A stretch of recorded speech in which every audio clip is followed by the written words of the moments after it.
from CMS. Cap, why don't you tell us a little bit about yourself and a little bit about CMS? So I've been cultivating since I was 13 years old. I'm 32 now. Gained a lot of success using advanced nutrients. Pro Mix, of course. It's been a long road to really perfecting what we do. And then you have to take that and transition it into being successful in a commercial operation. So there's many steps that lead to success. Right. 2019, I started the brand CMS Gardens. And then this year, we opened up in Massachusetts. So we're in 2 states now. We're in Rhode Island and we're in Massachusetts. That's awesome. I'm sure you're putting in a good amount of hours running 2 cultivations in 2 states. We have a really strong solventless extraction program. Our head of extraction, Obi, has got both states fully rolling and operational. I can speak to that. It's fire. Fire. We do an insane job with marketing. Shot by Green's our marketing guy. He's an owner of CMS as well. And then we have our head of cultivation. His name's Nate. The team together, it takes, because every day you have to execute home base. And I think we're at the point now, Rhode Island, we have a 3-tier facility. Okay. Massachusetts, we have a 2-tier facility. Okay. So once we tackled the 3-tier, we're able to the 2-tier was actually much easier. Right. And we have way less speed bumps in the road. Rhode Island is a pretty unique state when it comes to the whole cannabis scene, right? There's limited licenses. Why don't you kind of speak on the whole Rhode Island scene, if you don't mind? Yeah, so 2019, I started CMS. Yep. And I actually had one of the first cultivation licenses they released. My partner got sick at the time, and we weren't able to bring that license to the finish line. Okay.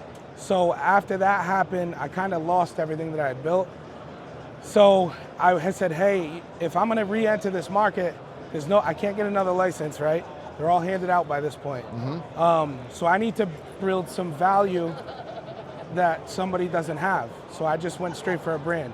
I built the brand, the biggest, the fastest, the strongest that I could, so that I could approach a license holder, hopefully one day, and they would find interest in what I was doing. Say, check out my brand. Yeah. Now, so CMS has got some traction in Rhode Island. I know you got some pretty good hype behind you. Yeah. How do you plan on trying to transition that to mass? What brought us to the finish line in Rhode Island is just quality. Right. Totally. And we're just copy and pasting in Holyoke. That's where we're located, okay. in Holyoke, Mass. And it's the same formula, same genetics we run here.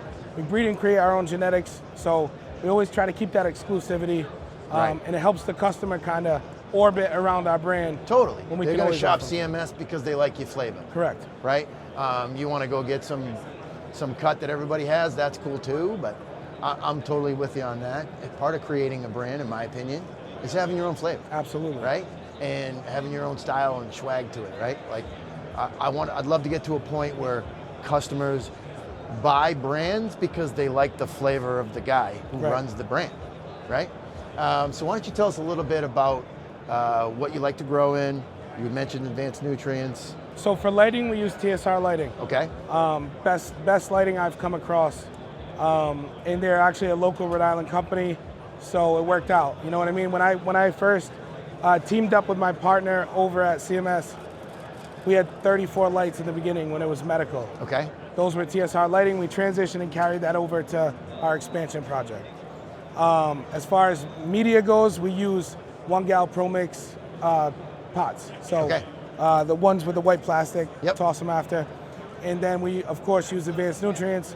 And I believe with all the years of experimenting, now we're at the point where it's just plug and play, And we have the mixture where everything's kind of just rocking and rolling. I'm a huge fan of the mix of the two. Yeah. Both advanced and Pro Mix. Right. I do it myself. That's pretty awesome, So what about genetics? What are you guys into? Are you a fruit guy? Are you a gas guy? You like to do a little of both? One thing that I never have done is curate to what the market's buzzing about. I love that. Because I feel like at some point you always fall behind doing that. Yeah, totally. Right? That by the time you try to chase and do, so we kind of just try to push things people have never had before. Right.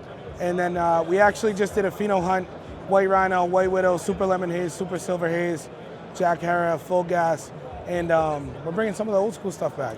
Because a lot of the younger generation these days, they're so hooked on all the candy, like, and a lot of it's artificial, you know what I mean? Totally. So they haven't experienced that real, like, gym sock gas. The building block of modern day Right, cannabis. and so I'm bringing it back in full force right now. I think that's a great idea. I do a little bit of that myself in Massachusetts. I think it's great. And we also breed specifically for washers. You know what I mean? Right. If we have a 3% washer, that's cool. But when we can create a 7 or an 8% washer, that's really good for our business. You know what I mean? So lately, all the breeding projects have been focused on finding big washers to keep in our rotation for our solventless program. Right. And I feel like rosin, you know, every state kind of develops a little differently, you know what I mean? And, you know, rosin may have not been the most popular product in the first years of the rec, but it's really starting to catch on, and people are starting to realize, you know, where the quality lies. Are there differences between Rhode Island and Mass in the consumer? Because for those who don't know, they're right next to each other. Right. Right. The people are kind of very similar, right? Do you see a difference in the way those markets develop and the stores and what the stores are into? Is it very similar? Like, having a strong brand's number one, right? Okay. We have had people for the last few years, Massachusetts-based, come and drive down to get our stuff, and vice versa. You know how it goes. Right. There's people that come from Rhode Island up to Mass to get certain cultivators or brands they like. But I think that Massachusetts is at a point to where if you're not like top 5% branded, people shop on price and THC percentage. Yes, I agree. And so I think that we have to do our best to stay centered and focus on the quality, not look at the test results, even though it's really hard to do, especially it's hard to do. for financial partners. And I agree. But at some point, you have to kick back a little bit if you want to be a legacy brand. You know, you can't just chase the tack and chase. You have to focus on the quality. If you can do that, you know, obviously you got to make your sales, but Rhode Island, we still average like $2,200 a pound. That's great. You know, for flower. Let's say there's 55 cultivators. Okay. There's 7 retails right now. I think four or five of them grow their own, but they can't sell to each other. Interesting. So the retails can't sell to each other, and the others don't have cultivations. But now there's also supposed to be another, let's say 20 retails open. Okay. That can't grow. So, you know, we're at a point where the demand's going to really It's get great heavy. because it seems like they're laying the foundation for the stores to support the cultivators. Correct. And the cultivators to support the stores. Correct. Listen, it's been great to get to know you, Cap. Yeah. Thanks for coming on. No doubt. I wish you the best and enjoy the rest of your show. Is there anything else you'd like to add while you're on? No, I mean, if you guys have any questions, always reach out for advanced nutrients, ProMix, TSR lighting, or genetics. I mean, we're in the business of doing business and getting bigger. We're trying to take over more states. So any way that we can work together, just reach out and let's do something. Right on. Thanks, Cap. All right. Appreciate it, buddy.